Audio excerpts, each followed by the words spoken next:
देखो तो हारिब कितना समझदार हो गया। इसके हौसले हमारी तरह पस्त नहीं है। I am proud of you my son. Baba,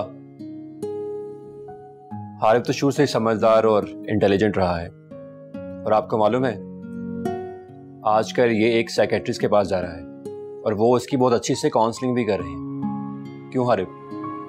ji Baba, sir साद हमारी यूनिवर्सिटी के साइकोलॉजी डिपार्टमेंट के सीनियर प्रोफेसर हैं। मैंने उनके साथ कुछ सेशंस किए हैं और यकीन करें कि मेरा उनसे बात करके जिंदगी का परसेप्शन ही चेंज हो गया। ये तो बहुत अच्छी बात है बेटा। आप जानते हैं बाबा, हालात जैसे भी होना, जिंदगी को एक पानी के ग्लास की माने देखें, जिसके आधे हिस्से में पानी होता है और आधा हिस्सा खाली होता है। हम हमेशा ग्लास के खाली हिस्से को देखते हैं और उस हिस्से को नजरअंदाज कर देते हैं जिसमें पानी होता है।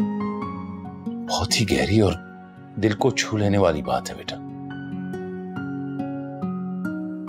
हारिब, अब तो मेरे हौसले और बुलंद हो गए। तुम दोनों जानते हो, मैंने पिछले दिनों सोचा कि हम तीनों अपना नया बिजनेस किस तरह स्टार्ट कर सकते हैं।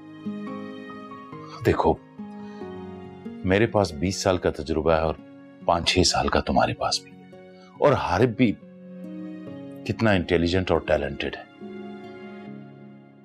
क्यों ना हम मिलके अपना कारोबार शुरू करें? बाबा, ये तो बहुत अच्छी बात है कि हम किसी और पर डिपेंड करने की बजाय अपने जोरे बाजू से कुछ करें और अपना बिजनेस स्टैब्लिश करें। बिल्कुल बाबा, आप हुक्म करें, हम आपके साथ काम करने को तैयार हैं। हाँ, मैंने ऑफिस के लिए लोकेशन भी देख ली है जहां पे हम प्रॉपर्टी का बिजनेस शुरू करेंगे। बस हारिब, एक बार हम इस अंबर के मामले से निपट लें, फिर तुम दोनों मेरे साथ चलना, ऑफिस भी दिखा दूंगा तुम लोगों को। मैं जल्दी ऑफिस का सेटअप तैयार करके अपनी कंपनी रजिस्टर्ड करवाना चाहता हूं। अगर तुम रिलैक्स हो और ज़हनी तौर पे इस नए काम के लिए तैयार हो, तो हम कल से ही प्लानिंग करते हैं एक नए जज्बे और अज़्म के साथ। बेटा, तुम दोनों मेरे दो बाजू हो, मेरा सहारा हो, और तुम दोनों ने ही मेरे काम को आगे लेके चलना। इंशाल्लाह बाबा। बाबा, आप फिक्र ना करें, हम आपके साथ हैं।